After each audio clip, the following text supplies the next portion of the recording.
So hello dear friends. I hope आप सभी लोग स्वस्थ हैं और मस्त हैं और अच्छे तरीके से अपनी पढ़ाई में लगे हुए हैं। आज के इस वीडियो के अंदर हम लोग करने वाले हैं जो भी मेजर अपॉइंटमेंट्स हाल फिलहाल में 2025 में हुई हैं और उनसे रिलेटेड कुछ जो फैक्ट्स होते हैं उनके ऊपर बात करेंगे।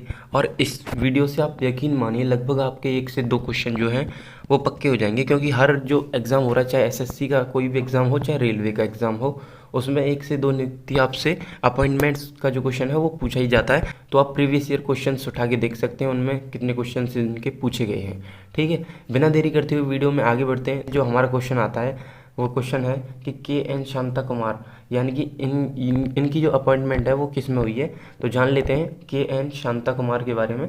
तो अनुभवी मीडिया पेशेवर हैं ये के.एन. शांता कुमार। इनको 1 साल के लिए प्रेस ट्रस्ट ऑफ इंडिया यानी कि पीटीआई के निदेशक मंडल का अध्यक्ष चुना गया है। यानी कि प्रेस ट्रस्ट ऑफ इंडिया के 1 साल के लिए मॉडल का इनको निदेशक चुना गया है। ठीक है, बात करते हैं डॉक्टर दिनेश दास।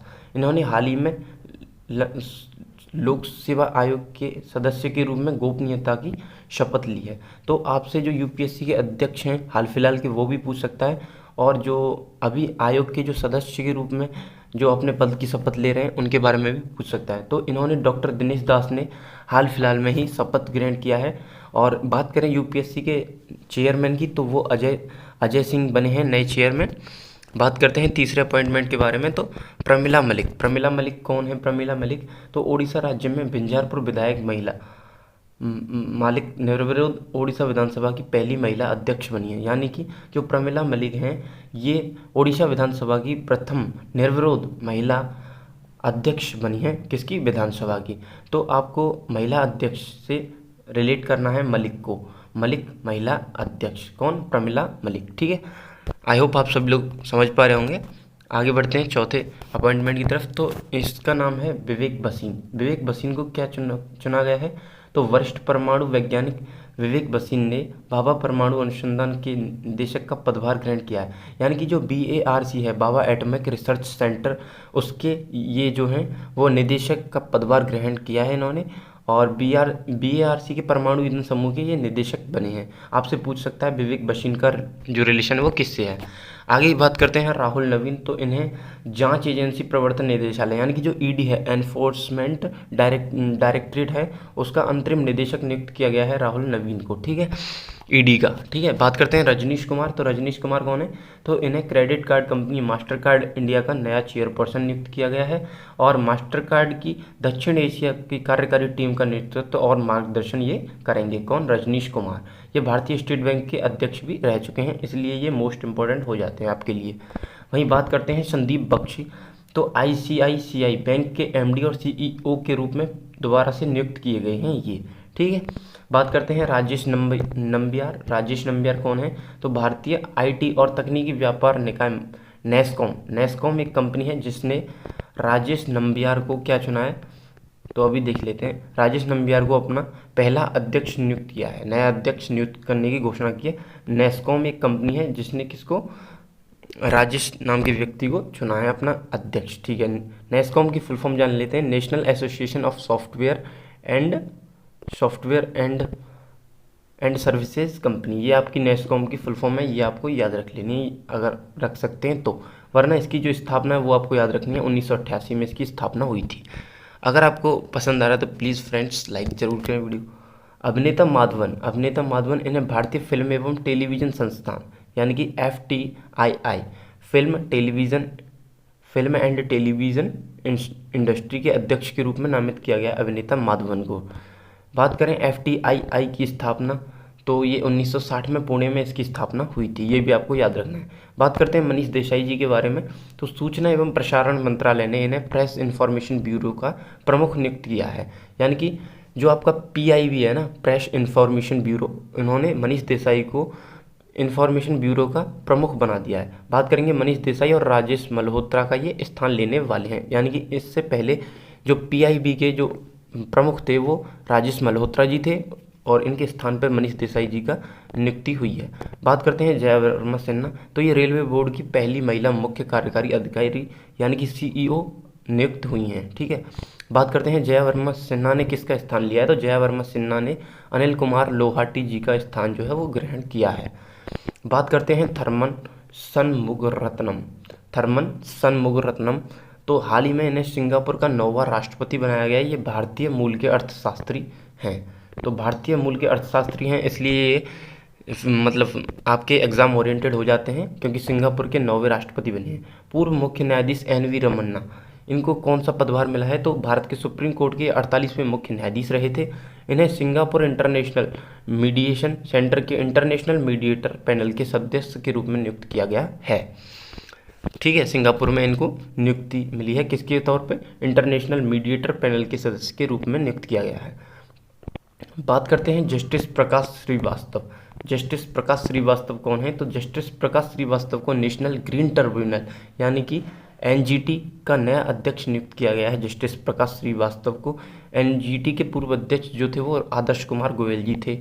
वहीं बात करते हैं अगले, तो नीलकंठ जो मिश्रा हैं उनको भारतीय विशिष्ट पहचान प्राधिकरण यानी कि UIDAI के पार्ट टाइम चेयरमैन के रूप में नियुक्ति की घोषणा हुई है, और इससे पहले वर्तमान में एक्सिस बैंक के मुख्य अर्थशास्त्री के रूप में ये कार्यरत थे, नीलकंठ मिश्रा जी।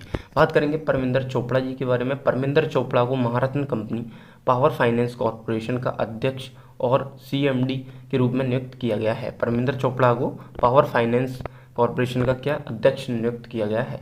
बात करेंगे आदिल सुमरीवाला की। आदिल सुमरीवाला तो भारतीय एथलेटिक्स फेडरेशन के अध्यक्ष हैं और विश्व एथलेटिक्स बोर्ड के 4 उपाध्यक्षों में से एक के रूप में इनको चुना गया है। यानी कि जो इनकी नियुक्ति हुई है वो ये वर्तमान में कार्यरत हैं भारतीय एथलेटिक फेडरेशन के अध्यक्ष के रूप में, और इनकी जो नियुक्ति है विश्व एथलेटिक बोर्ड के 4 उपाध्यक्षों में से एक के रूप में हुई है।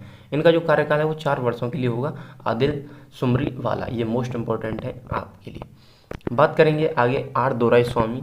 तो R दोराईस्वामी जो हैं, भारत सरकार ने R दोराईस्वामी को भारतीय जीवन बीमा निगम के प्रबंध निदेशक के रूप में नियुक्त किया है।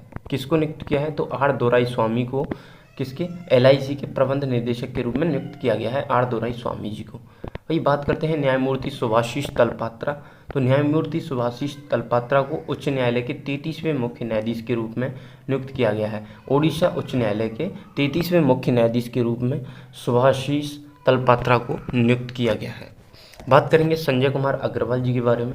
तो भारत राजस्व सेवा के अधिकारी अजय कुमार अग्रवाल को केंद्रीय अप्रत्यक्ष कर और सीमा शुल्क बोर्ड यानी कि CBIC का आपका चेयरमैन नियुक्त किया गया है। ठीक है, बात करेंगे वैभव तनेजा। वैभव तनेजा कौन है, तो ये भारतीय मूल के वैभव तनेजा को टेस्ला के नए मुख्य वित्तीय अधिकारी चीफ फाइनेंशियल ऑफिसर के रूप में नियुक्ति मिली है।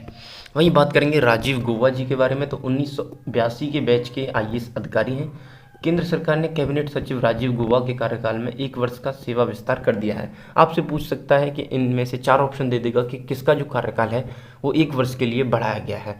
तो राजीव गौबा जी का जो कार्यकाल है 1 साल के लिए बढ़ा दिया गया है, और इसके चलते राजीव गौबा जी भारतीय ब्यूरोक्रेसी के इतिहास में सबसे लंबे तक कैबिनेट सचिव के पद पर रहने वाले व्यक्ति बन जाएंगे। ठीक है, बात करेंगे पुनीत चंदोक। तो इन्हें माइक्रोसॉफ्ट इंडिया और दक्षिण एशिया के नए कॉरपोरेट वाइस प्रेसिडेंट के रूप में नियुक्ति मिली है। किसको, पुनीत चंदोक को। ठीक है, वहीं बात कर लेते हैं आगे। तो जी कन्नाविरन कौन है, तो प्रोफेसर गणेशन कन्नाविरन इनका पूरा नाम है, को राष्ट्रीय मूल्यांकन और प्रत्यापन परिषद के नए निदेशक के रूप में नियुक्ति मिली है। बात करेंगे NAAC को UGC यूनिवर्सिटी ग्रांट कमीशन द्वारा वर्ष 1994 में स्थापित किया गया था। यानी कि ये जो NAAC है ना, ये नेशनल असेसमेंट और एक्रीडिटेशन काउंसिल है, जिसके नए निदेशक के रूप में जी कन्नाविरन नियुक्त किया गया है। बात करेंगे शिवेंद्र नाथ। तो BSNL भारत संचार निगम लिमिटेड के वरिष्ठ महाप्रबंधक के रूप में कार्यरत हैं शिवेंद्र नाथ, और शिवेंद्र नाथ का सार्वजनिक क्षेत्र के उपक्रम इंजीनियरिंग प्रोजेक्ट्स इंडिया लिमिटेड के अध्यक्ष और प्रबंध निदेशक के रूप में नियुक्ति मिली है शिवेंद्र नाथ जी को। बात करेंगे देवेंद्र कुमार उपाध्याय के बारे में। तो इन्हें बॉम्बे हाईकोर्ट के नए मुख्य न्यायाधीश के रूप में नियुक्त किया गया है। न्यायमूर्ति उपाध्याय जी जो हैं वो पिछले 11 वर्षों से इलाहाबाद हाईकोर्ट के न्यायाधीश हैं। ठीक है, तो ये कहाँ के, बॉम्बे हाईकोर्ट के बना दिए गए हैं देवेंद्र कुमार उपाध्याय जी। बात करेंगे आगे TV नरेंद्रन के बारे में। तो टाटा स्टील ने टीवी नरेंद्र को 5 साल के एक और कार्यकाल के लिए कंपनी का प्रबंध निदेशक और मुख्य कार्यकारी अधिकारी जो है नियुक्त कर दिया है टीवी नरेंद्रन को। किसने? टाटा स्टील ने। तो टीवी नरेंद्र से टाटा स्टील आप याद रख सकते हैं, इसमें आसानी है। बात करेंगे आशीष जितेंद्र देसाई के बारे में। तो आशीष जितेंद्र देसाई को केरल उच्च न्यायालय के 38वें मुख्य न्यायाधीश के रूप में नियुक्त किया गया है। तो आशीष जितेंद्र देसाई, तो देसाई से आपको केरल आपको रिलेट करना है कि देसाई कहाँ मिलेंगे? केरल में मिलेंगे भैया, ठीक है। क्योंकि जो आपकी माचिस की तीली जो बनती है देसाई, उसको देसराई बोलते हैं, लेकिन वो भी जो आपकी मिलती है वो लकड़ी आपके तमिलनाडु और केरल साइड में ही ज़्यादा होती है, तो उससे आप रिलेट कर सकते हैं। आलोक आराध्य की बात करेंगे। आलोक आराध्य को तेलंगाना उच्च न्यायालय के मुख्य न्यायाधीश के रूप में नियुक्त किया गया है। बात करेंगे राकेश पॉल के बारे में। तो राकेश पॉल को भारतीय तटरक्षक बल के 25वें महानिदेशक के रूप में नियुक्त किया गया है। यानी कि जो ICJ है ना, इंडियन कोस्ट गार्ड सर्विसेज, तो उसके 25वें महानिदेशक इनको नियुक्त किया गया है। बात करेंगे मनोज यादव के बारे में। तो हरियाणा के पूर्व ये DGP रह चुके हैं मनोज यादव। रेलवे सुरक्षा बल RPF के महानिदेशक के रूप में नियुक्त किया गया है मनोज यादव जी को। बात करेंगे सुश्री निवृत्ति रॉय, ये इन्वेस्ट इंडिया की प्रबंध निदेशक और CEO के रूप में नियुक्त की गई हैं। किसके? इन्वेस्ट इंडिया की सुश्री निवृत्ति रॉय। बात करेंगे प्रौद्योगिकी के क्षेत्र में उल्लेखनीय योगदान के लिए प्रतिष्ठित नारी शक्ति पुरस्कार की प्राप्तकर्ता ये रह चुकी हैं। सो इसी आपके लास्ट क्वेश्चन के साथ हमने ये वीडियो ख़त्म किया है। अगर आपको इसका नेक्स्ट पार्ट चाहिए तो प्लीज़ कमेंट कीजिएगा। Thank you so much for watching this video. और